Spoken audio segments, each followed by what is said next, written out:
Buenos días, alumnos. En esta unidad vamos a ver la teoría de fuentes de alimentación lineales y posteriormente vamos a explicar algunos ejercicios de la guía de trabajos prácticos perteneciente a esta unidad. Bueno, el diagrama general de una fuente de alimentación se puede mostrar en esta figura, donde inicialmente tenemos un tomacorriente conectado a la red eléctrica. Luego podemos pasar por un transformador que nos va a proveer de aislación y nos va a permitir facilitar la adaptación de diferentes niveles de tensión. Por ejemplo, en este caso es un transformador reductor. Luego de la etapa de transformación nos encontramos con una etapa de rectificación que nos va a permitir, en este caso es un rectificador de onda completa, por ejemplo, nos va a permitir rectificar la forma de la señal de alterna para que sea toda positiva. Luego de la etapa de rectificación, fijémonos que la señal rectificada sin filtrar tiene un alto ripple, ¿no? Que va desde un valor máximo hasta 0. Por eso es necesario realizar un filtrado para minimizar ese ripple. Con un filtro capacitivo, por ejemplo, ese ripple se puede minimizar, pero no va a ser una señal continua constante, ¿no? Porque deberíamos, como ya vamos a ver, necesitar conectar un capacitor de demasiado valor, lo cual es muy costoso. Por lo tanto, se suelen utilizar luego de la etapa de filtrado circuitos reguladores de tensión, que pueden ser discretos o integrados, como en este caso, para tener finalmente a la salida un nivel de continua constante, con un ripple casi nulo. Bueno, y posteriormente conectarlo a la carga que requiere esa tensión de continuo. Bueno, ahora vamos a ver un par de conceptos de filtrado y factor de rizado o ripple. Como podemos ver en esta figura, acá tenemos el diagrama en bloques, donde tenemos el toma corriente conectado a la red eléctrica, luego la etapa de rectificación, la etapa de filtrado y la carga. Acá tenemos el circuito donde tenemos el toma. Fíjense que tenemos un transformador de aislación con salida con punto medio, en el cual hemos conectado un rectificador de onda completa y la carga. Y hemos puesto una llave para switchar, es decir, acoplar un capacitor o desacoplarlo de la carga. En este caso se encuentra desacoplado y podemos ver que la carga está sometida a esta tensión, que es la tensión rectificada a la salida del rectificador de onda completa. Podemos observar que el ripple va desde un nivel 0 hasta el valor máximo de la forma de onda.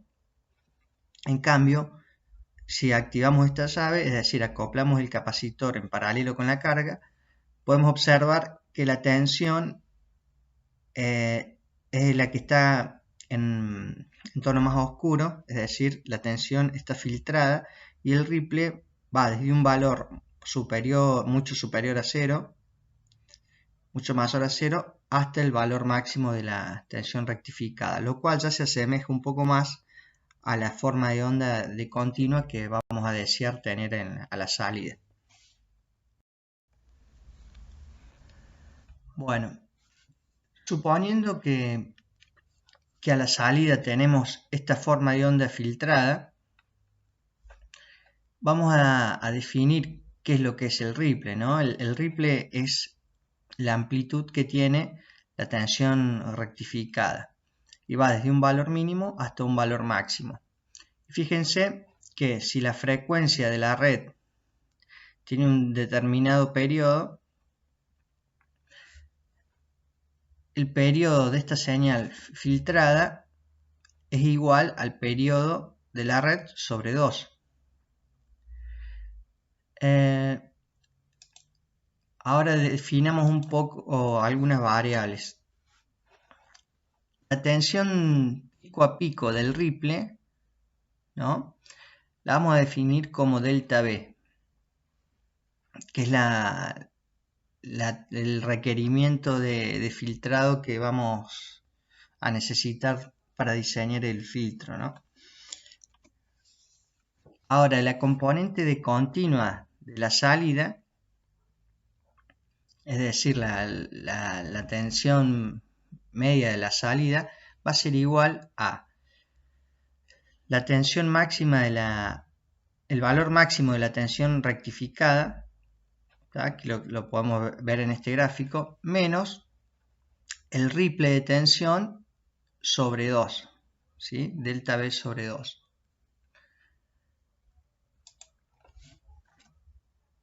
Ahora, conociendo este nivel de continua y conociendo la carga, podemos calcular cuál va a ser la corriente media que va a consumir esa carga. Esa corriente media que va a consumir la carga va a ser equivalente a la corriente media del capacitor. Y de acuerdo a la ecuación del capacitor, acuérdense que la corriente del capacitor era igual a C, es decir, la capacidad por la derivada de la tensión con respecto al tiempo.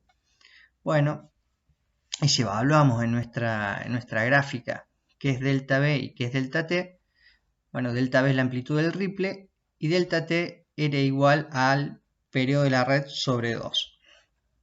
¿Sí? Es el intervalo desde un punto hasta el otro punto que se va a volver a repetir el periodo de la onda.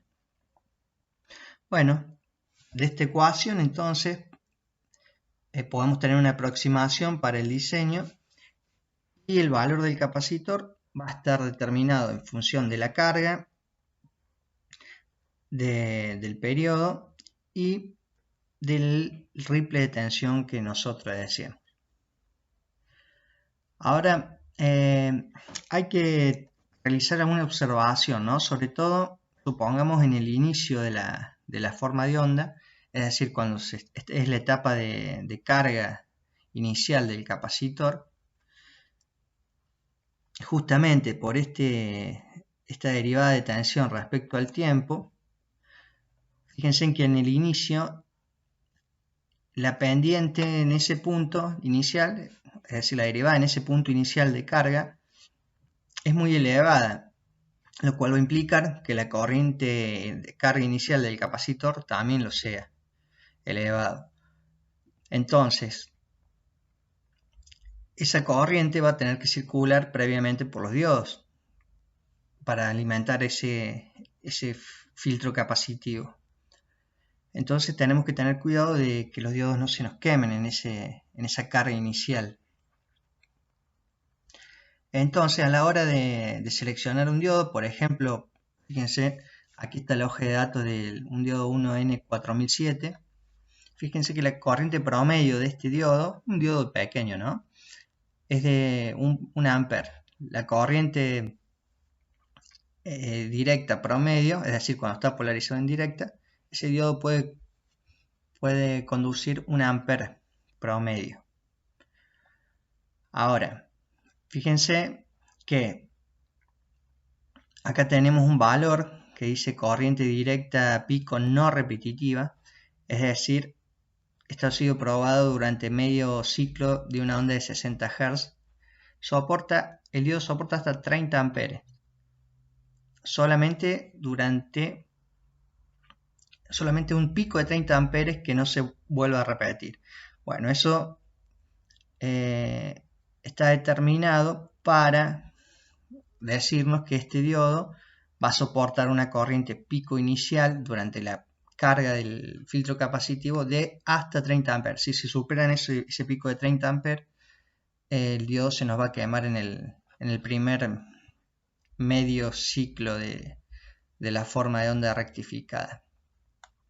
Luego sí, durante cada carga y descarga de los capacitores van a existir picos de corriente, sobre todo durante la carga, ¿no?, que van a ser repetitivos, pero van a ser mucho menores. Fíjense que la pendiente después se va a suavizar Por lo tanto, este diodo después sí puede llegar a soportar picos de corrientes repetitivos, pero de hasta 10 amperes. Pero bueno, la corriente media promedio que puede soportar es de 1 ampere. Esto es para que sepan leer la hoja de datos y bueno, que se fijen estos datos también. No solamente es importante la corriente media que soporte el diodo, sino también qué picos de corriente puede soportar. Bueno, como les decía anteriormente, existe una relación del diodo en función del capacitor de filtro. Fíjense que esta ecuación se deriva de la ecuación del capacitor, ¿no? De la corriente del capacitor, la capacidad V sobre T, donde V es la tensión de carga del capacitor y T el tiempo de carga. Bueno, ¿por qué es importante esto? Porque si nosotros decimos un ripple muy pequeño a la salida, vamos a elegir seguramente un capacitor de un valor bastante considerable. Y no solamente termina ahí el problema.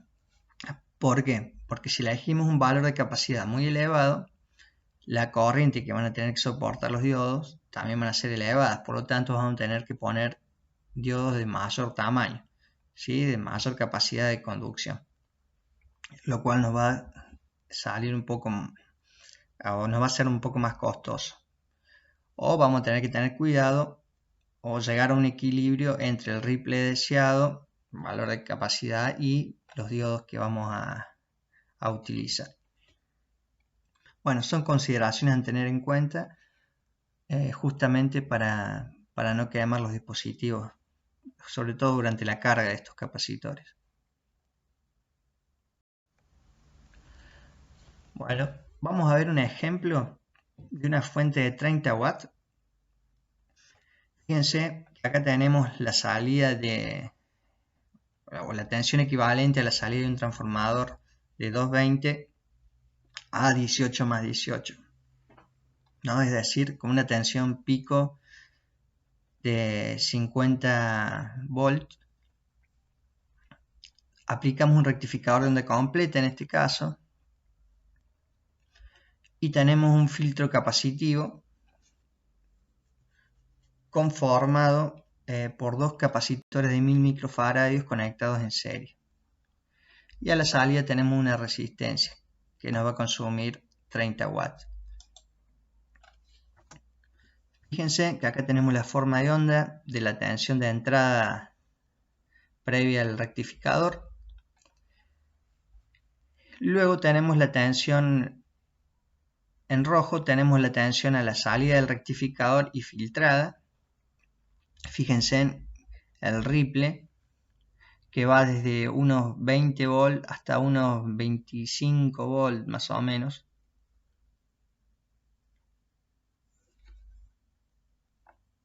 Y acá abajo tenemos la corriente que consumen los diodos.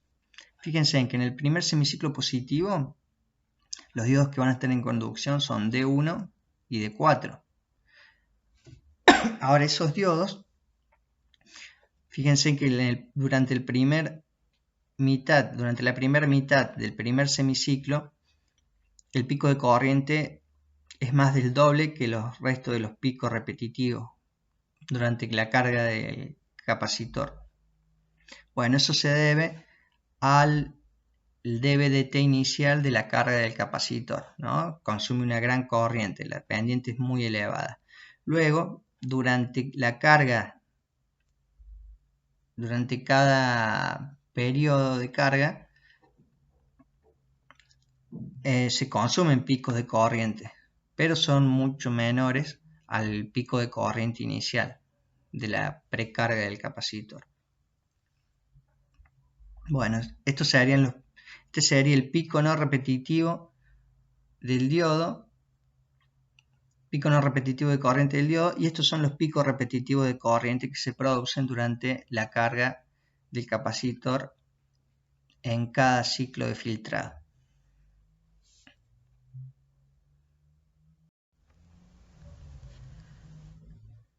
Bueno, existe una definición de factor de Riso o Ripple que se basa en relacionar tanto el valor RMS de la forma de onda filtrada con la componente de continua o el valor medio de la tensión de salida. ¿Cómo se consiguen estos valores en la práctica? Supongamos que tenemos una fuente de alimentación y queremos obtener la tensión de Ripple RMS. Bueno, lo que hacemos es agarramos el tester o multímetro, colocamos la perilla de selectora en medir tensiones de alterna, y lo que vamos a medir o nos va a dar como resultado el multímetro va a ser el valor RMS del Ripple, de la componente alterna de la señal. Luego, para obtener el valor medio de la tensión de salida, lo que hacemos es ubicar la llave selectora del multímetro para medir tensiones de continuo, y eso nos va a dar como resultado el nivel medio de la tensión continua de salida. Con esos dos valores dividimos el valor RMS de la componente alterna sobre el valor medio de la continua, y nos va a dar, lo multiplicamos por 100 y nos va a dar el porcentaje de Ripple o Riso de esa fuente. Ahora, evaluemos este valor de Riso, ¿no? O factor de Riso. Supongamos, en un caso ideal, la componente de Ripple es muy pequeña, por lo tanto el valor de RMS va a ser tendiendo a 0. En un caso no favorable, este Ripple va a ser muy elevado, por lo tanto esto va a ser distinto de 0, ¿no? Un valor mucho mayor a 0.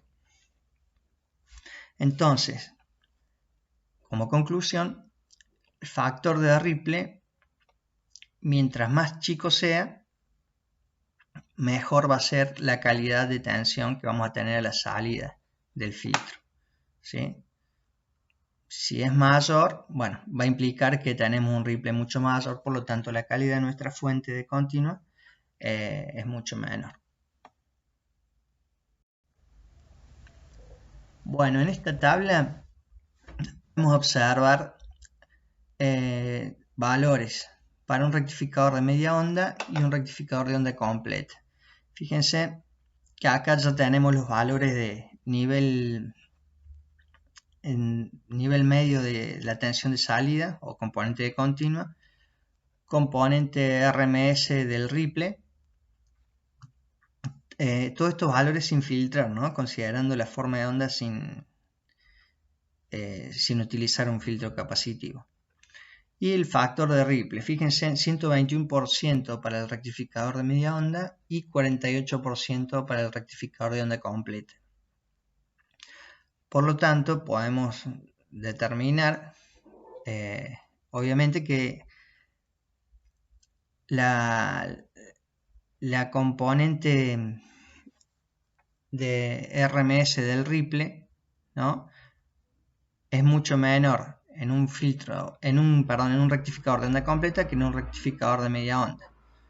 Y si queremos minimizar ese factor de Ripple, vamos a necesitar un banco capacitivo mucho más grande en un rectificador de media onda y bastante menor en un rectificador de onda completa para obtener los mismos resultados. Es decir, si bien en un rectificador de onda completa utilizamos un par más de diodos, luego ese costo que yo tuve en semiconductores lo voy a recuperar, incluso va a ser más beneficioso porque a la hora de requerir un filtro capacitivo voy a necesitar capacitores mucho más pequeños, por lo tanto implica menores costos a la hora de fabricar la etapa de filtrado en un rectificador de onda completa. En el de media onda voy a necesitar capacitores mucho más grandes, lo cual va a implicar un costo mucho mayor para obtener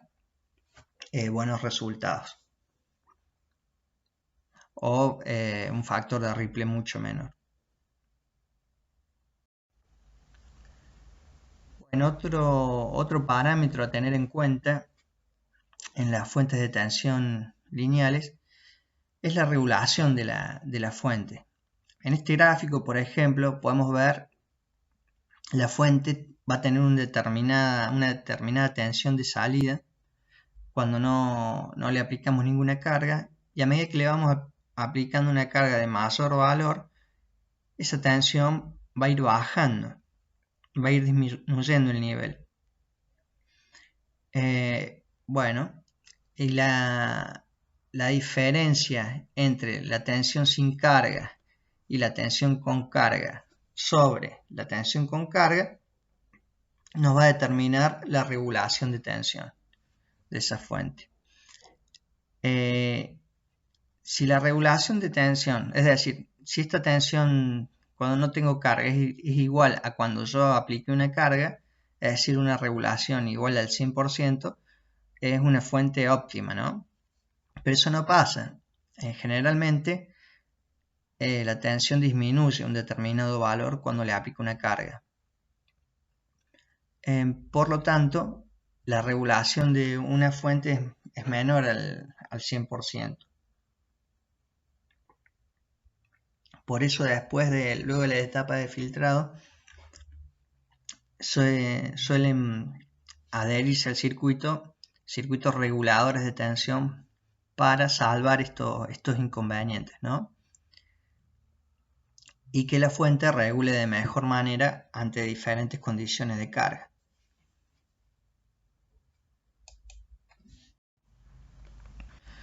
Bueno, entonces ya hablando de reguladores de tensión, vamos a ver de ahora en más que existen dos tipos diferentes de reguladores. Por un lado vamos a ver los reguladores discretos y luego vamos a ver los reguladores integrados. Reguladores discretos, vamos a ver los reguladores de tensión en serie, circuitos limitadores de corriente y reguladores de tensión en derivación o paralelo. En un regulador de tensión en serie está conformado, como se puede ver en este diagrama en bloques, por una tensión de entrada no regulada que va a provenir de mi circuito de filtrado, un elemento de control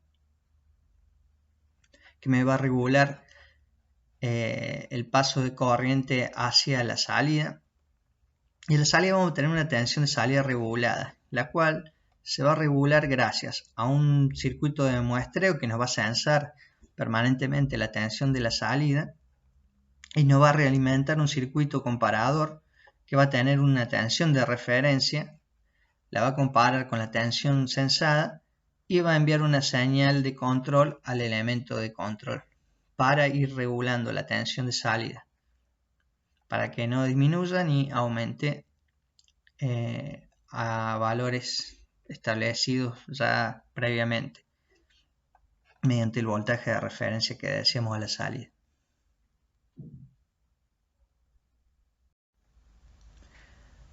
Bueno, acá tenemos un regulador de tensión serie. Como podemos ver, tenemos la tensión de entrada no regulada, un elemento de control que sería el transistor Q1. La tensión de salida estaría regulada a la tensión del Zener menos la tensión base emisor del transistor este Q1, que si es de silicio suele ser 0,7. Fíjense que tenemos la resistencia de carga. ¿Cómo funciona este circuito? Si cambiamos la resistencia de carga y esta tensión o varía algo en la tensión de entrada, ¿no? Porque el regulador sirve cuando hay fluctuaciones en la tensión de entrada o cuando hay variaciones en la carga, ¿sí? Bueno, supongamos que la tensión de salida disminuye. Lo que va a pasar es, si la tensión de salida disminuye, la tensión de Zener es constante. Entonces, si la tensión de la carga disminuye, lo que va a pasar es que la tensión base emisor va a aumentar, ¿sí? Si aumenta esta tensión base-emisor, implica que va a circular mayor corriente por la base de este transistor, por lo tanto va a circular más corriente a la salida hacia la carga y entonces la tensión va a volver a aumentar. Ahora, supongamos que tenemos, caso contrario, un incremento de tensión a la salida. Eso va a implicar que si esto aumenta y esto es constante, va a significar que la tensión base-emisor disminuye. Por lo tanto, si la tensión base-emisor disminuye, eso es equivalente a que la corriente por la base de Q1 también va a disminuir. Por lo tanto, va a circular menor corriente hacia la salida y la tensión va a tender a disminuir nuevamente.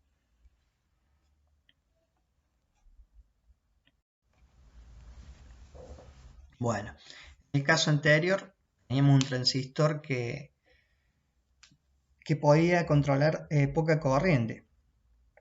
Ahora vamos a ver un caso mejorado del regulador de tensión serie donde ya tenemos un transistor Q1 que puede manejar mayores niveles de corriente y el cual es controlado por otro transistor, un transistor Q2. Bueno, ¿qué tenemos aquí? Tenemos la resistencia de carga, el elemento de sensado, que sería un divisor resistivo conformado por las resistencias R1 y R2.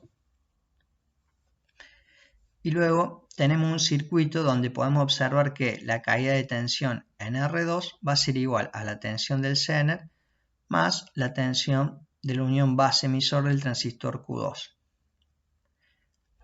Eso lo podemos expresar aquí, ¿no?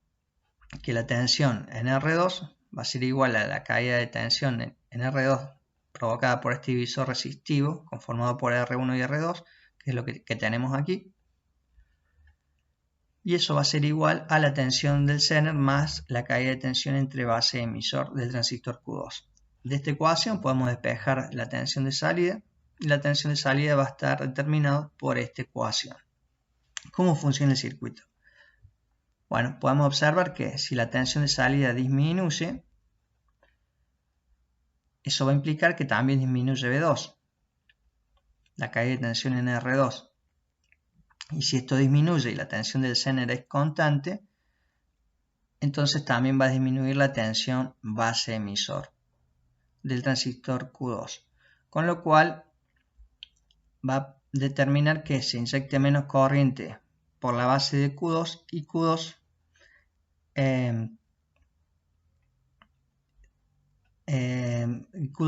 permite el menor paso de corriente por el mismo entre colector y emisor.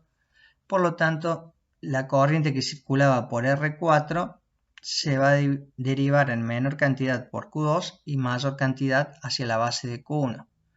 Por lo tanto, va a circular mayor cantidad de corriente a través de Q1 y la tensión en la carga va a tender a aumentar. En el caso que haya un exceso de tensión a la salida, lo que va a pasar es un caso contrario al anterior, ¿no? La tensión sobre la resistencia de sensado R2 va a aumentar. Por lo tanto, va a aumentar también la tensión base-emisor en el transistor Q2, lo que va a permitir que circule mayor cantidad de corriente a través de Q2 y menor cantidad de corriente hacia la base de Q1. Por lo tanto, la corriente a través de Q1 va a ser menor y se va a inyectar menor cantidad de corriente a la carga y ahí lograríamos disminuir la tensión nuevamente. Bueno, fíjense que aquí también existe una resistencia R3, que bueno, el fin de R3 es mantener la corriente mínima de activación del Zener para que el Zener esté siempre activado. Bueno, y la resistencia R4 para proteger la corriente a través de Q2 y la base del transistor Q1 para limitar la corriente.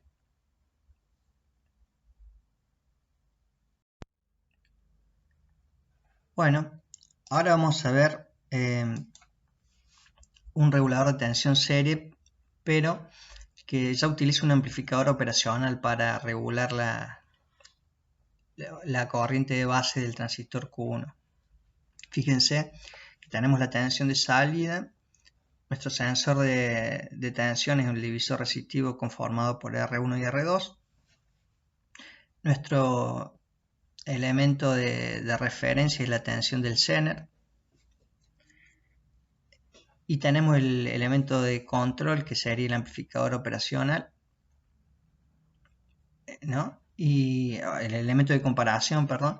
Y el elemento de control sería nuestro transistor Q1.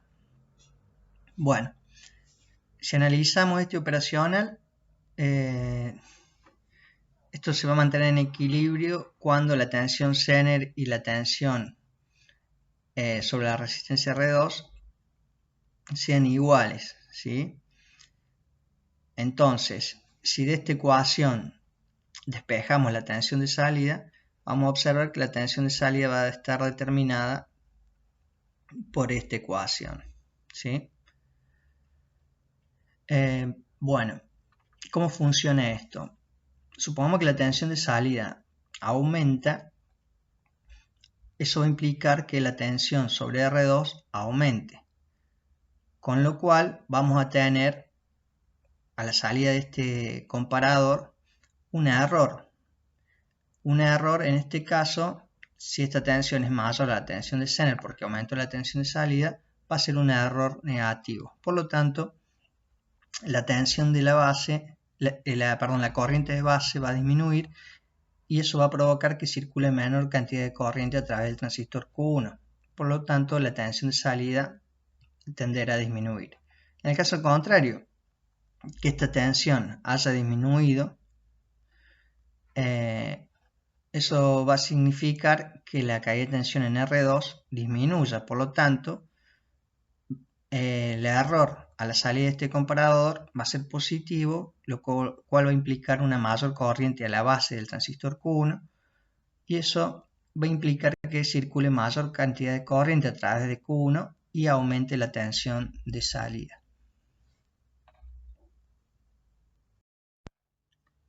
Bueno, ahora vamos a ver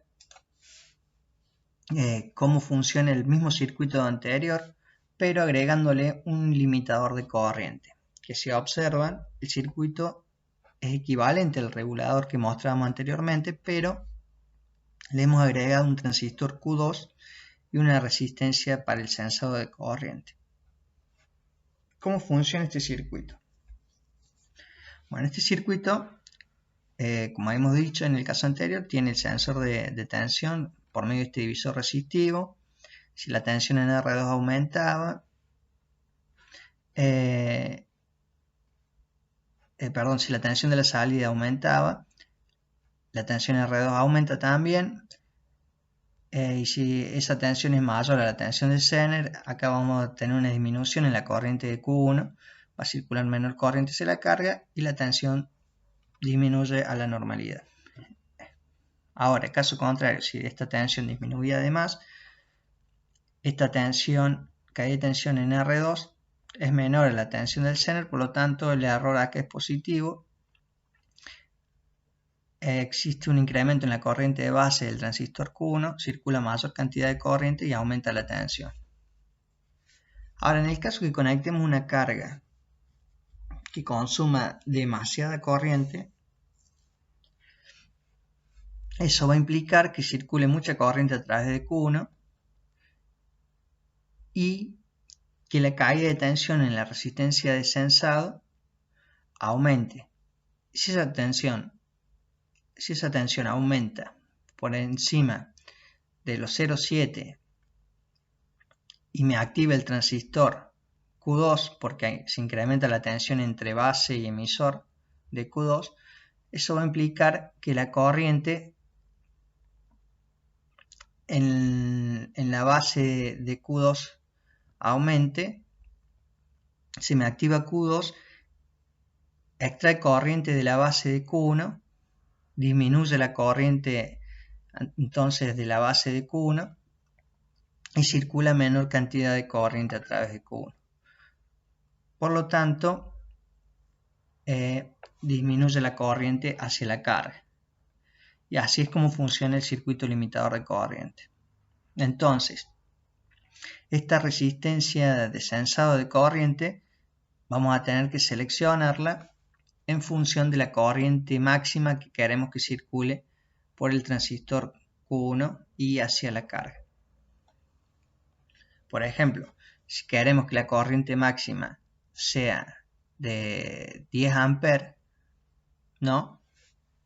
Entonces, esta resistencia, para provocar una caída de tensión de 0,7 volt, deberá ser de 0,07 ohms, es decir, 70 miliohms. Porque 70 miliamps multiplicado por 10 amperes me darían los 0,7 volt base emisor suficientes para activar el transistor Q2.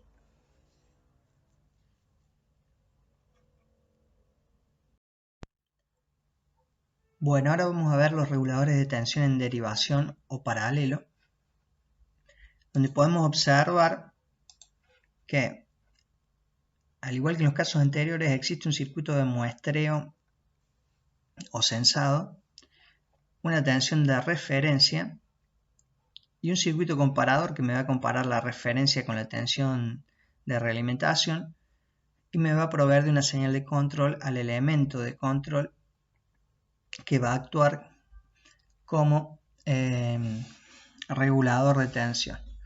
¿Cómo va a regular la tensión? Fíjense que de la tensión de entrada, de la fuente de entrada, va a existir una corriente que se va a dividir en dos. Por un lado la corriente que se deriva y por otro lado la corriente que va hacia la carga. Regulando esa corriente de derivación, vamos a estar regulando la corriente que va hacia la carga. Ya que generalmente la corriente a través de RS va a ser constante si consideramos constantes los niveles de tensión de entrada y de tensión de referencia, ¿no? Vamos a ver cómo funciona uno de estos circuitos. Por ejemplo, este regulador de tensión en derivación está conformado, bueno, por un lado la tensión de entrada que no está regulada,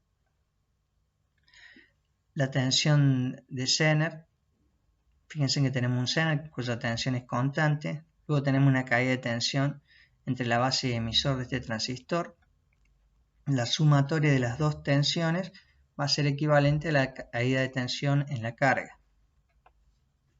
¿Cómo funcionaría esto? Si esta tensión en la carga supongamos que aumenta, también va a aumentar la tensión base emisor de este transistor. Por lo tanto, va a circular mayor corriente a través del colector y emisor del transistor. Por lo tanto, se me deriva mayor corriente a través del transistor y menor corriente hacia la carga. Y la tensión en la carga tiende a disminuir. Caso contrario, que disminuya además esta tensión, lo que va a implicar es que la tensión base emisor disminuya, la tensión Zener permanece constante, por lo tanto se inyecta menor corriente a la base, ya que disminuyó la tensión base emisor, y circula menor corriente a través del transistor. Por lo tanto, mayor corriente se va a derivar hacia la carga y menor corriente se va a derivar por el transistor, provocando un aumento de la tensión en la carga.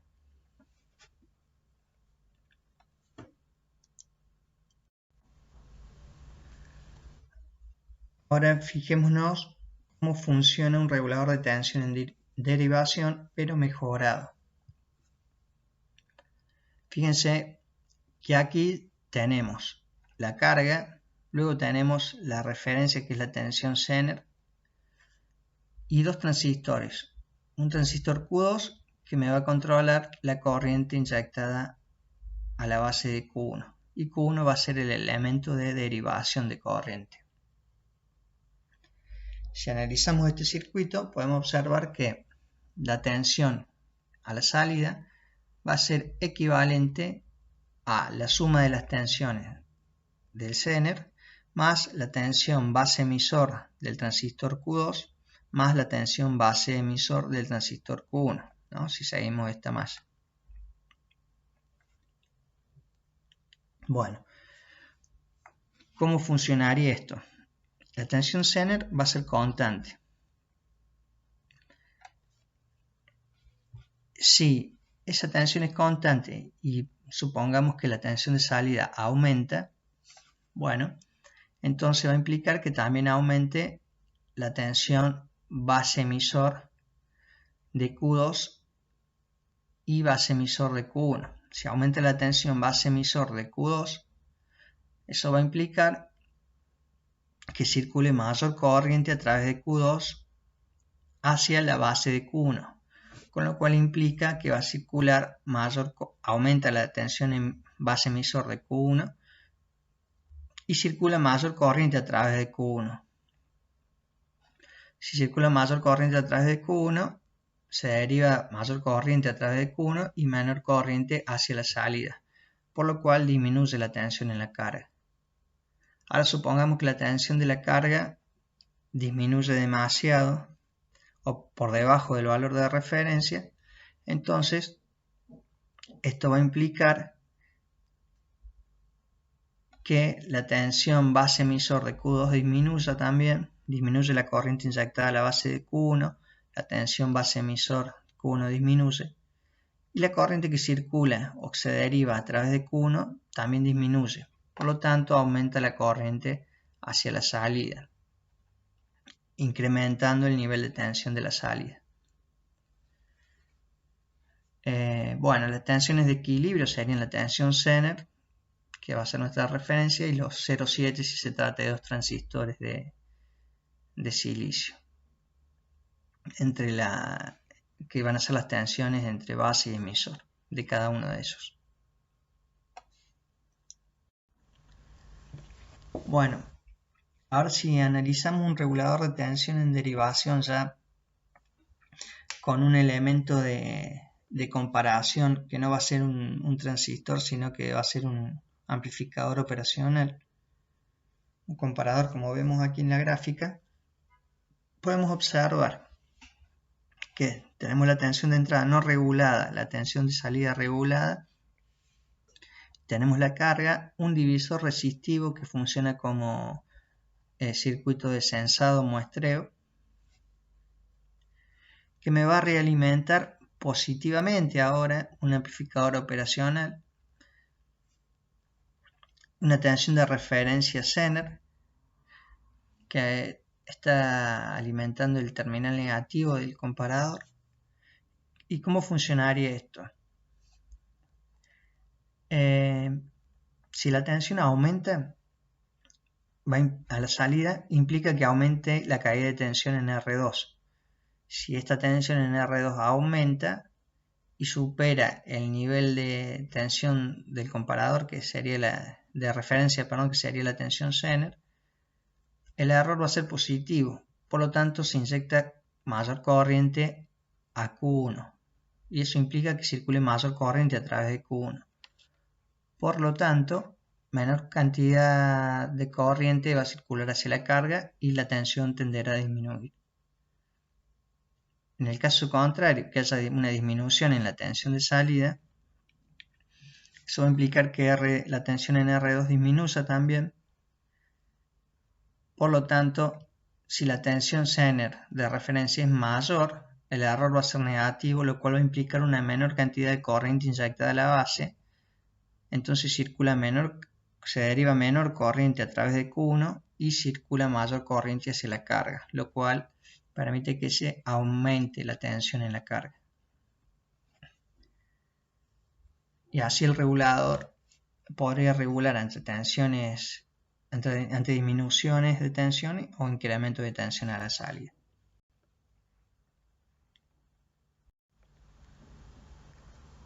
Bueno, hasta ahora vimos reguladores discretos, ahora vamos a pasar a ver reguladores integrados, los cuales internamente están conformados por un circuito de sensado, ¿no?, el cual me va a estar sensando la tensión de salida y me lo va a estar realimentando a un circuito comparador donde vamos a compararlo con una tensión de referencia, y el error de ese comparador va a pasar por un circuito de protección térmica y limitador de corriente y al transistor de paso. Con el transistor de paso sería nuestro elemento de control que regularía la tensión, la corriente que circula hacia la salida para mantener un nivel de tensión constante y regulado. Es muy importante ver que, por ejemplo, estos reguladores integrados comúnmente suelen venir de 3 pines, ¿no? Un pin para conectar la tensión de entrada, otro pin para conectar a la tensión de salida que se desea, o iría la carga conectada aquí, y un pin común que iría a masa. También es importante destacar que internamente ya tienen circuitos de protección térmica y de limitación de corriente, como el que vimos anteriormente en los reguladores discretos. Bueno, aquí podemos ver un circuito integrado de un regulador. Como les dije, tiene 3 pines. En este caso se identifican como uno con la pata 1 como la entrada, la pata 2 como la masa, la pata 3 como la salida del regulador. Y acá vemos el encapsulado y vemos que tiene una parte metálica para conectarlo o adaptarlo a un disipador de calor, si se requiere. Bueno, ¿qué contiene internamente? Como vimos en la presentación de recién, tiene un circuito comparador, una referencia de tensión, un circuito de control y una protección por sobrecarga. Existen diferentes tipos de estos reguladores integrados. Algunos son reguladores de tensión positivos y fijos, es decir, regulan a una tensión fija de salida, ya vienen predefinidos. Después vienen otros reguladores fijos de tensión, pero negativos, que se utilizan para regular tensiones negativas. Luego vienen algunos reguladores de tensión ajustables, en los cuales se puede variar la tensión de salida que vamos a regular.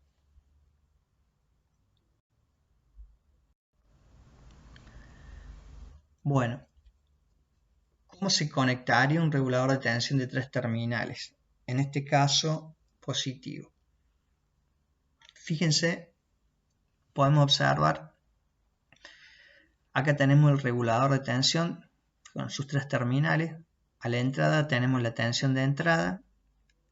En tierra conectamos la masa común, tanto con la entrada como con la salida, donde se va a conectar la carga. Y a la salida conectamos el otro terminal de la carga. Entonces a la entrada vamos a tener la tensión no regulada y a la salida la tensión regulada. Y de acuerdo a las variaciones de la tensión de entrada va a existir una diferencia de potencial entre la entrada y la salida.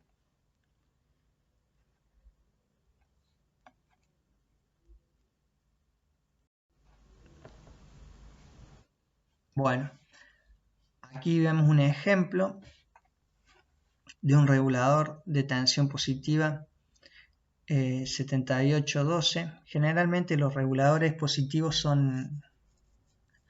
se los suelen conocer como 78XX, donde el XX me refiero a la tensión de salida. Fíjense que aquí tenemos una tabla donde tenemos los números correspondientes a diferentes tipos de reguladores de tensión positivos. 78.5 me va a regular una tensión de salida fija de 5 volt, por ejemplo, el 78.12 de 12 volt, el 78.24 de 24 volt. Ahora, un requerimiento específico de estos reguladores es que la tensión mínima de entrada tiene que tener determinado valor. Por ejemplo, para el 78.5 la tensión mínima de entrada no puede ser inferior a los 7.3 volt, es decir, tiene que ser mayor a 7.3 volt, porque si no el regulador no va a poder regular la tensión fija a 5 volt. En este ejemplo específicamente tenemos conectado un 7812. La tensión de entrada podemos observar, para que el regulador siempre funcione bien y regule a 12 volts, esa tensión de entrada no puede ser menor a 14.6 volts. ¿Eso qué implica? Si recordamos, esta tensión de entrada viene desde un filtro capacitivo. El filtro capacitivo me provee de una tensión filtrada con un determinado ripple. Ese ripple habíamos visto que tenía un valor máximo y un valor mínimo. Bueno, el valor máximo era el máximo de la tensión rectificada, ¿no? Del pico de la tensión rectificada. Y el valor mínimo, bueno, estaba determinado por el delta V, es decir, por la amplitud del ripple. Bueno, ese delta V no puede ser muy elevado, ya que si el delta V es muy grande y la tensión mínima de ese ripple es inferior, en este caso, a los 14.6, el regulador no va a estar regulando bien. Para tener una tensión constante de 12 volts, tenemos que asegurarnos que ese ripple sea lo suficientemente pequeño como para que existan tensiones mínimas superiores a 14.6 volts.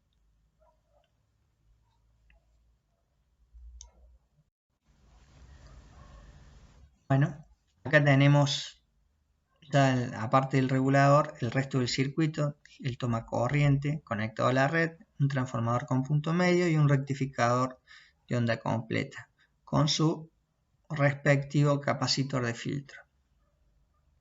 Como podemos observar, esta es la entrada, tenemos la carga y la descarga del capacitor. El nivel de ripple tiene un pico de 25.4 volts y un mínimo que, si lo podemos observar, debería estar por encima de los 14.7 volts que habíamos mencionado anteriormente. Y a la salida entonces tenemos la carga con la tensión regulada constante de 12 volts. Y el ripple de esta tensión es prácticamente nulo, es perfectamente constante, ya que tenemos el circuito de sensado, de comparación y control que nos permite mantener regulada la tensión de salida. Como podemos observar, a la salida existe un pequeño capacitor. Es muy pequeño, ya que solamente está colocado para fines de filtrado de ruido, nada más.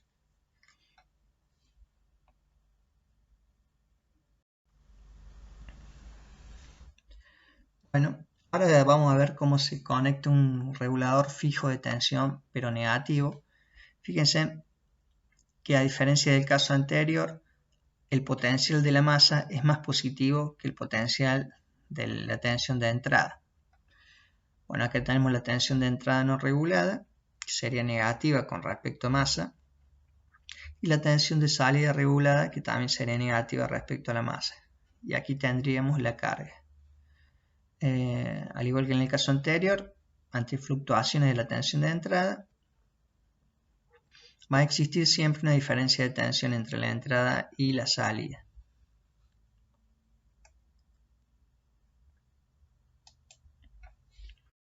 Bueno, los valores que existen para los reguladores de tensión fijos negativos también están normalizados. Por ejemplo, en esta tabla tenemos 7905. Fíjense que los reguladores de tensión positiva comenzaban con 78. En el caso de los reguladores negativos comienzan con los números 79. Y luego sigue el número de tensión, el nivel de tensión que regula la salida. Por ejemplo, en el 7912, que puede regular 12 volts fijos a la salida, cuya tensión mínima de alimentación también es 14.6 volts, negativos en este caso. Se tienen que seguir respetando los valores mínimos de tensión de entrada para que el regulador pueda funcionar bien.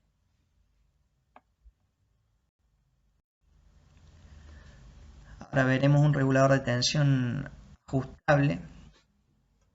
Fíjense que a diferencia de los casos anteriores, tenemos el borne de entrada, la tensión de entrada, el borne de la tensión de salida, y el borne de masa ya no es de masa, sino es una señal, se conecta a una señal de ajuste que va a estar conformada por la tensión de un divisor resistivo, conformado por R1 y R2. R2 puede ser una resistencia variable que ajuste el nivel de tensión de referencia del LM317 en este caso. Ajustando ese nivel de tensión, vamos a ir modificando el nivel de tensión de salida que queremos regular.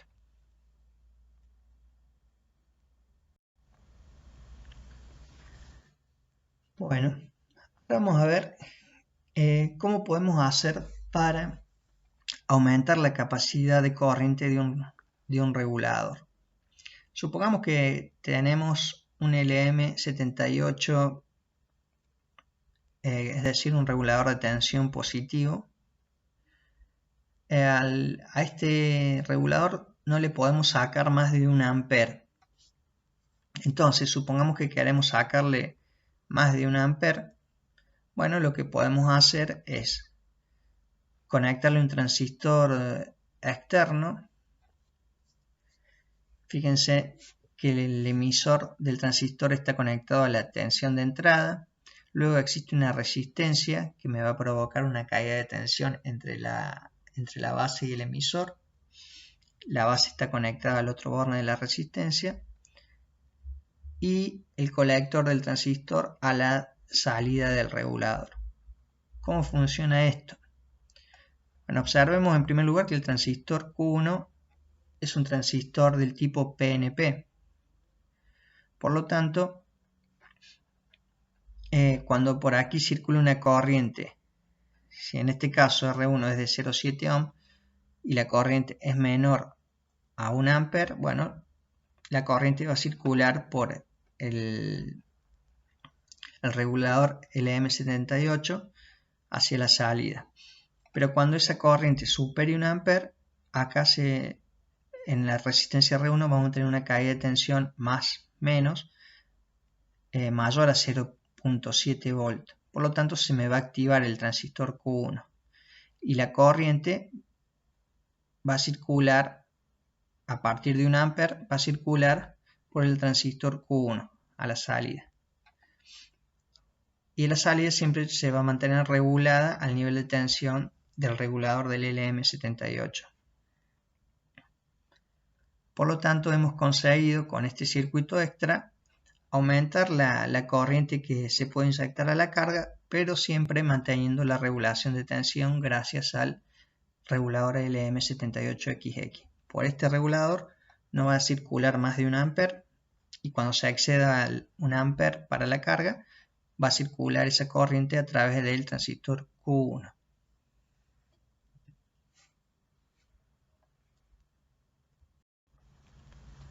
Bueno, una mejora más que se puede hacer al circuito anterior. Fíjense que ahora Q1 pasó a llamarse Q2. Tenemos la resistencia de 0,7 ohm, la cual permite que a partir de 1 ampere la tensión entre base y emisor de Q2 supere los 0,7 volt y la corriente empieza a circular por Q2. Y la tensión se mantiene regulada por medio del regulador este. Ahora, como dijimos, para corrientes menores a 1 ampere, la corriente solo circula por el regulador. A partir de 1 ampere, no solo regula por el regulador, sino que la corriente circula a través de Q2 para proveerle de mayor corriente a la carga.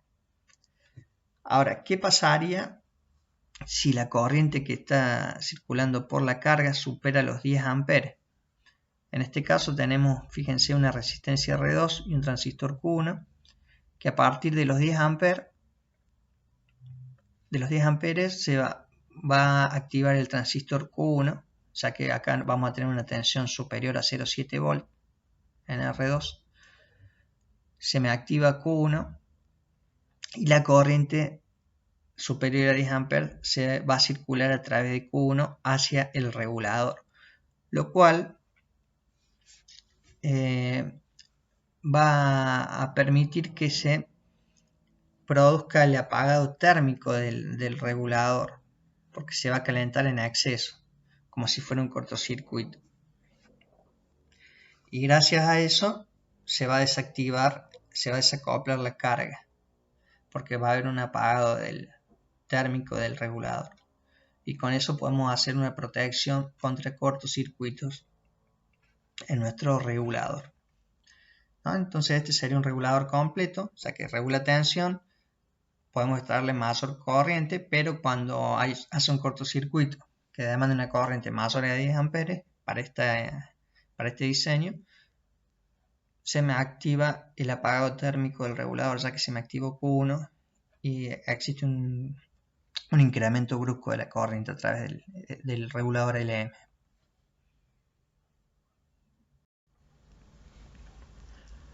Bueno, vamos a ver un poco de fuentes simétricas de tensión. ¿Qué es lo que son las fuentes simétricas?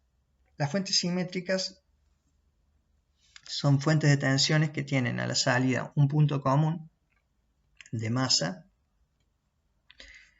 y una tensión positiva y negativa respecto a la masa. Generalmente suelen ser fuentes simétricas fijas de iguales tensiones, por ejemplo, más menos 15 o más menos 12 voltios. Fíjense en que aquí tenemos un regulador positivo y un regulador negativo, es decir, de la familia 78 y de la familia 79. La tensión de entrada viene de un filtro capacitivo, en este caso con punto medio. El punto medio sería la masa común a los dos reguladores fijos. Aquí tenemos las entradas positivas y la entrada negativa de los reguladores. Y tenemos la salida tanto positiva como negativa de los reguladores. Y a la salida tendremos las tensiones positivas y negativas con su respectiva masa común. También existen unos diodos del tipo volante en el caso de que también tengamos una carga inductiva. Y a la hora de apagar la fuente existe una corriente circulando o almacenada en algún inductor de carga. Y gracias a estos diodos no se provocan sobretensiones, ya que permiten que siga circulando la corriente hasta desenergizarse totalmente los inductores que tengamos en la carga.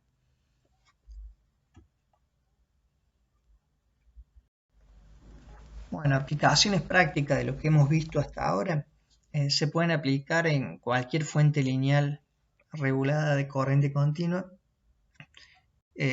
Fuentes de televisores, cargadores de baterías de autos, celulares, etc.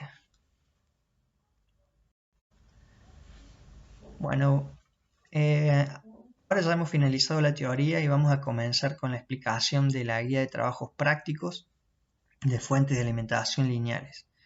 Como podemos ver, aquí tenemos el ejercicio 1, que nos pide calcular la tensión de salida y la corriente del Zener en el circuito regulador para una carga de 500 ohm. Bueno, para proceder a calcular lo que nos piden, podemos observar que tenemos un transistor cuya ganancia es de 50. El beta, es decir, la ganancia de corriente es de 50. Tenemos una resistencia de 220 ohms y un Zener de 12 volts y la tensión de entrada no regulada está especificada en 20 volts. Sería la tensión media no regulada. Bueno, ¿cómo procedemos? La tensión a la salida, es decir, sobre RL, va a estar determinada por la tensión Zener menos la tensión base emisor de este transistor. Si consideramos que es de silicio y esa tensión base emisor de equilibrio es de 0,7 volt, bueno, la tensión sobre la carga van a ser los 12 volt menos los 0,7 igual a 11,3 volt. Luego podemos calcular la corriente en IR, la corriente en la resistencia de 220 ohm. que va a ser igual a la diferencia de tensión aplicada a esta resistencia, que serían los 20 volts de entrada menos los 12 volts del Zener, sobre la resistencia. Luego la corriente a través del transistor Q1, es decir, la corriente de colector, va a ser igual a la corriente que demanda la carga, es decir, a la tensión de salida sobre la resistencia de carga. Luego la corriente de base, si tenemos la corriente de colector, gracias a la ganancia podemos calcular la corriente de base, que va a ser la corriente de colector sobre el beta. Y conociendo ya la corriente de base y la corriente que circula por R, podemos calcular la corriente a través del Zener, que va a ser la corriente a través de la resistencia R menos la corriente de base. Bueno, y acá tenemos el resultado que nos daría este ejercicio para la corriente de Zener.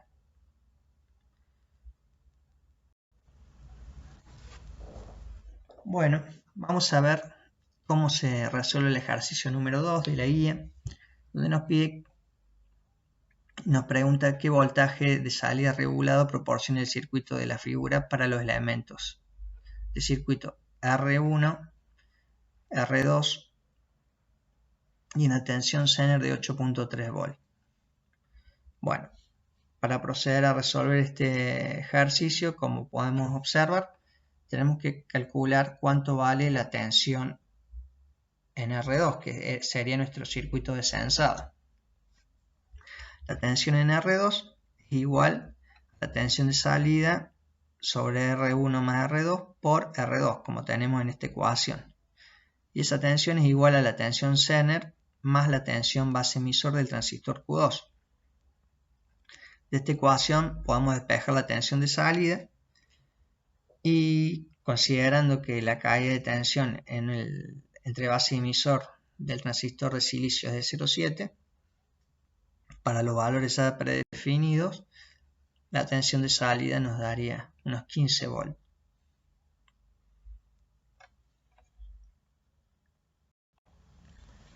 Bueno, en el ejercicio número 3 nos pide calcular la tensión de salida regulada en el circuito de la figura.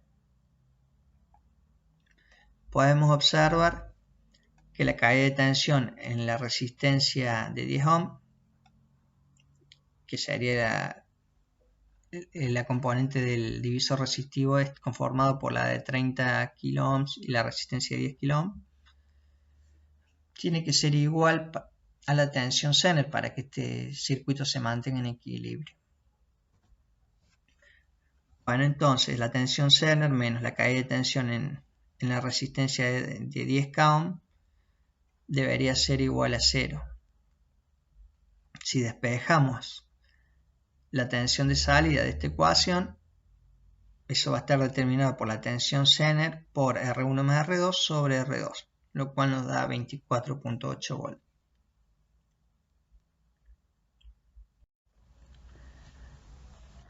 Bueno, en el ejercicio número 4 de la guía nos pide determinar el voltaje regulado y las corrientes del circuito para el regulador en derivación que se muestra en esta figura.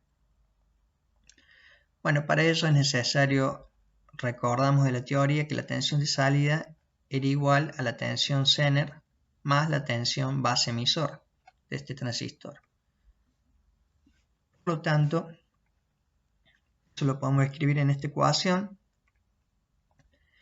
Y a su vez, la corriente en la carga va a estar determinada por la tensión de salida sobre la resistencia de carga. Luego, la corriente a través de la resistencia RS, que en este caso vale 120 ohm, va a estar determinada por la tensión de entrada menos la tensión de salida sobre los 120 ohm, ¿sí? Como lo tenemos en esta ecuación. Ahora, si consideramos que la corriente a través del Zener y la base del transistor es muy pequeña comparada con la corriente que circula hacia la carga o se deriva por el colector, es decir, si analizamos, esta corriente va a andar por el orden de los microamperes, mientras estas otras van a andar por el orden de los miliamperes. vamos a despreciar la corriente del Zener. Si la despreciamos, podemos obtener que la corriente de colector va a ser igual a la corriente I sub S menos la corriente en la carga, como tenemos en esta ecuación, obteniendo una corriente de colector total de 20 mA. Bueno, y el voltaje regulado serían los 8.2 voltios del Zener más los 0.7 volt entre la base y emisor del transistor. Por lo tanto, sería aproximadamente 8.9 volt de salida.